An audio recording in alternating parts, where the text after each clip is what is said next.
বন্ধুরা, আজকের গল্পটা একটু অন্যরকম হতে চলেছে, তাই পুরো গল্পটা শোনার জন্য অনুরোধ রইল। নমস্কার বন্ধুরা, আমি অরুণ মিত্র। আমি শ্রীপুরের একজন ছেলে। আজকে আমি তোমাদের যে গল্পটা বলবো সেটা আমার মা মালা মিত্রকে নিয়ে। আমার মা মালা ছিলেন একজন অপূর্ব সুন্দরী মহিলা। তার হাসি ছিল এমন যেন মুহূর্তের সব দুঃখ ভুলিয়ে দেয়। আমার বাবা রবীন মিত্র ছিলেন একজন সৎ পরিশ্রমী মানুষ। তিনি একটা ছোট ব্যবসা চালাতেন, আর তার স্বপ্ন ছিল আমাদের পরিবারকে সুখী করা। মা আর বাবার বিয়ে হয়েছিল ভালোবাসার বিয়ে। শ্রীপুরের একটা ছোট্ট পাড়ার তাদের সংসার শুরু হয়। তাদের মধ্যে এমন একটা বোঝাপড়া ছিল যা দেখে প্রতিবেশীরাও হিংসা করত। সেই সময়টা ছিল আমার জীবনের সবচেয়ে সুন্দর সময়। আমি জন্মানোর পর আমাদের সংসার আরও রঙিন হয়ে উঠল। মা আমাকে কোলে নিয়ে গান গাইতেন, আর বাবা আমাকে নিয়ে খেলা করতেন। আমাদের ছোট্ট বাড়িটা ছিল ভালোবাসার আশ্রয়। প্রতি সন্ধ্যায় আমরা একসঙ্গে বসে গল্প করতাম। বাবা তার ব্যবসার গল্প বলতেন, আর মা আমাদের হাসাতেন তার মজার কথায়। আমি তখন খুব ছোট, কিন্তু সেই মুহূর্তগুলো আমার মনে গেঁথে আছে।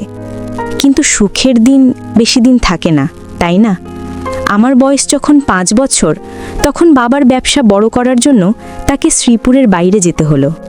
তিনি আমাদের নীলপুরের বাড়িতে রেখে গেলেন, যেখানে আমরা আমার কাকা সমীর মিত্রের সঙ্গে থাকতাম। বাবা বলেছিলেন, এটা শুধু কয়েক বছরের জন্য, আমি ফিরে এসে তোদের আরও ভালো জীবন দেব। আমরা তাকে বিশ্বাস করেছিলাম। মা তাকে হাসি মুখে বিদায় দিয়েছিলেন, কিন্তু আমি দেখেছিলাম তার চোখে এক ফোঁটা জল। নীলপুরে আমাদের জীবন শুরু হলো। আমি স্কুলে ভর্তি হলাম। মা আমাকে পড়াতেন, আমার খেয়াল রাখতেন। কাকা সমীর ছিলেন আমাদের বাড়ির একজন গুরুত্বপূর্ণ সদস্য। তিনি নীলপুরের একটা দোকান চালাতেন। মানুষ তাকে পছন্দ করত, কারণ তিনি ছিলেন মিশুক আর হাসি খুশি। মা আর কাকা প্রায় একসঙ্গে সময় কাটাতেন। আমি তখন ছোট, তাই বুঝতাম না তাদের সম্পর্কের গভীরতা। কিন্তু এখন যখন ফিরে তাকাই, বুঝতে পারি সেখান থেকেই আমাদের সংসারে ফাটল ধরতে শুরু করেছিল। কাকা প্রায়ই আমাদের বাড়িতে আসতেন। মার সঙ্গে তার হাসি ঠাট্টা গল্প আমার কাছে স্বাভাবিক মনে হতো। কিন্তু ধীরে ধীরে আমি লক্ষ্য করলাম মার হাসি আর আগের মতো নেই। তিনি বাবার সঙ্গে ফোনে কথা বলার সময় কেমন যেন অন্যমনস্ক থাকতেন। আমি তখনও বুঝিনি, কিন্তু আমার মনে একটা অস্বস্তি জন্ম নিয়েছিল। আমি শুধু চাইতাম বাবা ফিরে আসুক, আর আমাদের আগের সেই সুখের দিনগুলো ফিরে আসুক। বাবা মাঝে মাঝে ফিরতেন। তিনি আমাকে জড়িয়ে ধরতেন, মার সঙ্গে গল্প করতেন, কিন্তু প্রতিবারই তার ফিরে যাবার সময় মা আরও চুপচাপ হয়ে যেতেন। আমি লক্ষ্য করেছিলাম কাকা আর মায়ের মধ্যে একটা অদ্ভুত সম্পর্ক তৈরি হচ্ছিল। তারা একসঙ্গে বেশি সময় কাটাতেন, আর আমার কাছে মনে হতো মা বাবার জন্য অপেক্ষা করার চেয়ে কাকার সঙ্গেই বেশি সুখী। আমি তখনও পুরোপুরি বুঝিনি, কিন্তু আমার ছোট্ট মনটা কেমন যেন ভয় পেত। সময় এগিয়ে চলে, আমি বড় হতে লাগলাম, আর আমার চোখের সামনে সব কিছু পরিষ্কার হতে শুরু করলো। মা আর কাকার মধ্যে যে সম্পর্ক গড়ে উঠছিল, তার শুধু ভাই বোনের সম্পর্ক নয়, আর তার থেকে অনেক বেশি কিছু ছিল। আমি তখনও পুরোপুরি বুঝতে পারিনি, কিন্তু আমার মনে একটা প্রশ্ন জাগছিল, এটা কি ঠিক? আমার বাবা কি এটা জানেন? আর আমার মা, যিনি আমাকে এত ভালোবাসতেন, তিনি কেন এমন করছেন? এই প্রশ্নগুলো আমার মনে ঝড় তুলছিল, আর আমি জানতাম না এর পরিণতি কি হবে। আমার বয়স তখন 7 বছর। নীলপুরে স্কুলে আমি ক্লাস 2তে পড়ি। আমার দিনগুলো স্কুল, বন্ধুদের সঙ্গে খেলা আর মায়ের কাছে গল্প শুনে কাটে। কিন্তু আমার মনে সেই অস্বস্তি ক্রমশ বাড়ছিল। মা আর কাকার মধ্যে সম্পর্কটা আর শুধু হাসি ঠাট্টার মধ্যে সীমাবদ্ধ ছিল না। তারা প্রায় একসঙ্গে বেশি সময় কাটাতেন। আমি লক্ষ্য করতাম কাকা যখন আমাদের বাড়িতে আসতেন, মা একটু বেশি সেজেগুজে থাকতেন। তার হাসিতে একটা আলাদা উজ্জ্বলতা দেখতাম, যা বাবার সঙ্গে কথা বলার সময় দেখিনি। একদিন দুপুরে আমি স্কুল থেকে ফিরে দেখি মা আর কাকা বাড়ির পেছনের বাগানে দাঁড়িয়ে কথা বলছেন। আমি দূর থেকে দেখলাম তাদের মধ্যে একটা গভীর কথাবার্তা চলছে। কাকা মায়ের হাত ধরেছিলেন, আর মা তার দিকে তাকিয়ে মৃদু হাসছিলেন। আমার বুকটা কেমন জ্যাক করে উঠল। আমি ছোট ছিলাম, কিন্তু এটা বুঝতে পেরেছিলাম যে এটা ঠিক নয়। আমি দৌড়ে আমার ঘরে চলে গেলাম।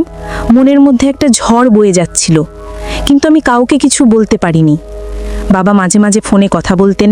তিনি বলতেন, আর আরেকটু সময় মালা, আমি ব্যবসাটা গুছিয়ে নিয়ে ফিরে আসব। মা হাসি মুখে কথা বললেও আমি দেখতাম তার চোখে আর আগের মতো উষ্ণতাটা নেই। আমার মনে হতো মা যেন বাবার কথার জন্য আর অপেক্ষা করছেন না। আমি ছোট ছিলাম, তাই এই বিষয়গুলো নিয়ে মার সঙ্গে কথা বলার সাহস হতো না। কিন্তু আমার মনে একটা ভয় জন্ম নিয়েছিল, আমাদের সংসার কি ভেঙে যাবে? এক রাতে আমি ঘুম থেকে উঠে দেখি মা বাইরের বারান্দায় বসে আছেন, তার হাতে একটা চিঠি। আমি চুপচাপ কাছে গিয়ে দেখলাম তিনি কাঁদছেন। আমি জিজ্ঞেস করলাম, মা তুমি কাঁদছো কেন? মা তাড়াতাড়ি চোখ মুছে বললেন, কিছু না অরুণ, তুই ঘুমো। কিন্তু আমি বুঝতে পেরেছিলাম সেই চিঠি বাবার। বাবা হয়তো লিখেছিলেন তিনি আরও কিছুদিন ফিরতে পারবেন না। আমার মনে হলো মা যেন বাবার থেকে দূরে সরে যাচ্ছেন। কাকা তখন আমাদের বাড়িতে প্রায় প্রতিদিনই আসতেন। তিনি আমার সঙ্গে খেলতেন, আমাকে গল্প শোনাতেন, কিন্তু আমি লক্ষ্য করতাম তিনি মার সঙ্গে বেশি সময় কাটাতে চাইতেন। একদিন আমি শুনলাম কাকা মাকে বলছেন, মালা তুমি এত চিন্তা করো কেন, আমি তো আছি তোমার পাশে। মা কিছু না বলে শুধু হাসলেন। আমার মনে হলো মা যেন কাকার কথায় সান্ত্বনা পাচ্ছেন, কিন্তু আমার বুকের ভেতরটা কেমন যেন জ্বলে যাচ্ছিল। আমি ভাবতাম বাবা কেন ফিরছেন না। এক বিকেলে আমি আর আমার বন্ধুরা মাঠে খেলছিলাম। হঠাৎ দেখি কাকা আর মা একসঙ্গে নীলপুরের বাজারের দিকে যাচ্ছেন।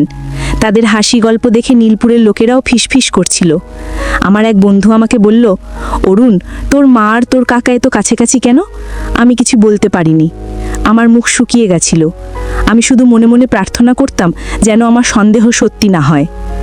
সময়ের সঙ্গে সঙ্গে মা আর কাকার সম্পর্ক আরও গভীর হতে লাগলো। আমি লক্ষ্য করতাম মা বাবার ফোনের জন্য আর আগের মতো উৎসুক হতেন না। একদিন রাতে আমি শুনলাম মা ফোনে বাবার সঙ্গে কথা বলছেন। তিনি বললেন, রবিন তুমি কবে ফিরবে? আমি আর পারছি না। বাবা কি বললেন জানি না, কিন্তু মা ফোন রেখে অনেকক্ষণ চুপচাপ বসে রইলেন। আমি বুঝতে পারছিলাম মায়ের মনে কিছু একটা ভাঙছে। আমার ছোট্ট মনটা তখনও পুরোপুরি বুঝতে পারিনি যে আমাদের সংসারের ভিত কাঁপছে। আমি শুধু চাইতাম বাবা ফিরে আসুক আর আমরা আবার আগের মতো হাসি খুশি থাকি। কিন্তু আমার সেই স্বপ্ন যেন ধীরে ধীরে ম্লান হয়ে যাচ্ছিল। আমি জানতাম না এরপর কি হবে, কিন্তু আমার মনে একটা ভয় ক্রমশ জাঁকিয়ে বসছিল। আমি কি আমার মাকে হারিয়ে ফেলব? আমার বয়স তখন 9 বছর। আমি ক্লাস 4-এ পড়ি। নীলপুরের জীবন আমার কাছে স্বাভাবিক হয়ে গিয়েছিল, কিন্তু আমার মনের ভেতরের অস্থিরতা কমেনি। মা আর কাকার সম্পর্কটা এখন আর লুকানোর মতো ছিল না। নীলপুরের লোকজন ফিসফিস করত, কিন্তু কেউ মুখ ফুটে কিছু বলতো না। আমি স্কুল থেকে ফিরে দেখতাম কাকা আমাদের বাড়িতে বসে মার সঙ্গে গল্প করছেন। তাদের হাসি, তাদের কথাবার্তা সবকিছুই আমার কাছে অস্বাভাবিক লাগতো। আমার ছোট্ট মন বুঝতে পারছিল এটা আমাদের সংসারের জন্য ভালো নয়।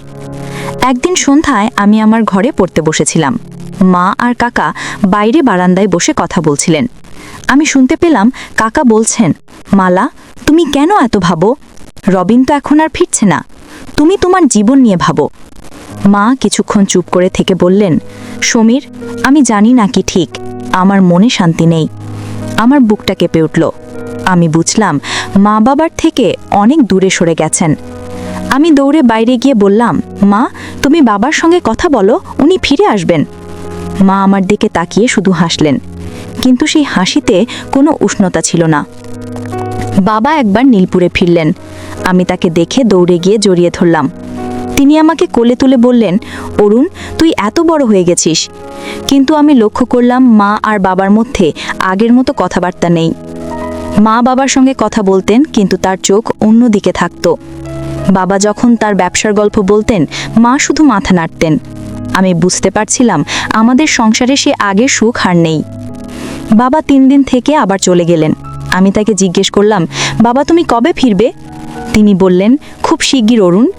কিন্তু আমার মনে হলো তিনি নিজেও জানেন না কবে ফিরবেন কিনা। এক রাতে আমি শুনলাম মা ফোনে কারো সঙ্গে তর্ক করছেন। আমি চুপচাপ কাছে গিয়ে শুনলাম।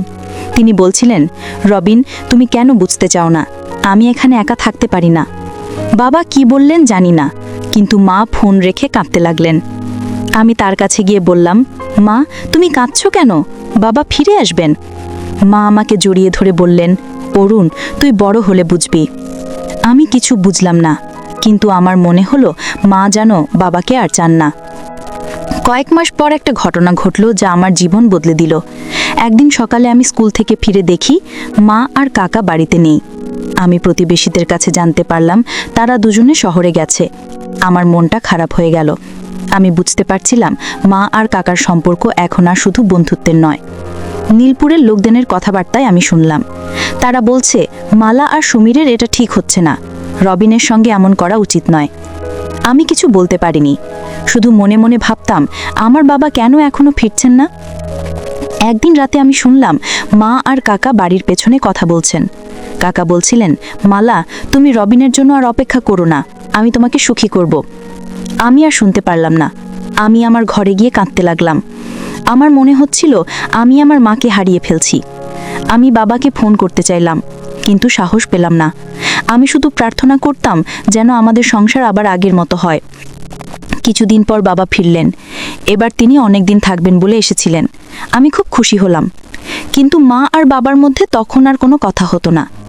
একদিন রাতে আমি শুনলাম মা বাবাকে বলছেন, রবিন, আমি আর পারছি না, আমি তোমাকে ডিভোর্স দিতে চাই। আমার পৃথিবীটা যেন থমকে গেল। আমি দৌড়ে তাদের কাছে গিয়ে বললাম, মা, তুমি এটা কি বলছো? আমরা তো একসঙ্গে থাকবো। মা আমার দিকে তাকিয়ে বললেন, অরুণ, তুই বুঝবি না। বাবা চুপ করে বসে রইলেন। তার চোখে আমি শুধু ব্যথা দেখলাম। পরের দিন মা আমাকে বললেন, অরুণ, আমি সমীরের সঙ্গে থাকতে চাই, তুই তোর বাবার সঙ্গে থাকবি। আমার মনে হলো আমার পুরো পৃথিবী ভেঙে পড়ছে। আমি কাঁদতে কাঁদতে বললাম, মা, তুমি আমাকে ছেড়ে যাবে? মা আমাকে জড়িয়ে ধরে বললেন, তুই আমার কাছে সবসময় থাকবি, কিন্তু আমি এখন সমীরের সঙ্গে নতুন জীবন শুরু করতে চাই। আমি কিছুই বলতে পারলাম না। আমার মনে হলো আমি আমার মাকে হারিয়ে ফেললাম। আমাদের সংসার, আমাদের সুখ সব শেষ হয়ে গেল। মা বাবাকে ডিভোর্স দিয়ে কাকার সঙ্গে চলে গেলেন। আমার বয়স তখন 10 বছর। আমি বাবার সঙ্গে শ্রীপুরে ফিরে এলাম। আমাদের নীলপুরে সেই ছোট্ট বাড়ি, যেখানে আমার শৈশবের স্মৃতি জড়িয়ে ছিল, সেটা যেন চিরতরে হারিয়ে গেল। বাবা আমাকে একটা নতুন স্কুলে ভর্তি করলেন। তিনি চেষ্টা করতেন আমাকে সুখী রাখতে, কিন্তু তার চোখে সেই পুরনো হাসি আর ছিল না। আমি বুঝতাম মায়ের এই সিদ্ধান্ত তাকে ভেতর থেকে ভেঙে দিয়েছে। আমি মাঝে মাঝে মাকে ফোন করতাম, কিন্তু তিনি ব্যস্ত থাকতেন। তার কণ্ঠে আর আগের মতো মমতা পেতাম না। একদিন ফোনে বললেন, অরুণ, আমি এখন সমীরের সঙ্গে সুখে আছি, তুই তোর বাবার সঙ্গে ভালো থাক। আমি কিছু বলতে পারিনি। আমার বুকের ভিতরটা জ্বলে যাচ্ছিল।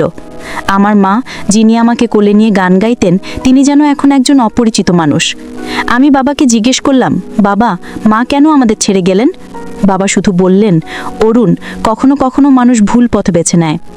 শ্রীপুরে আমার নতুন জীবন শুরু হলো। বাবা দিনরাত কাজ করতেন।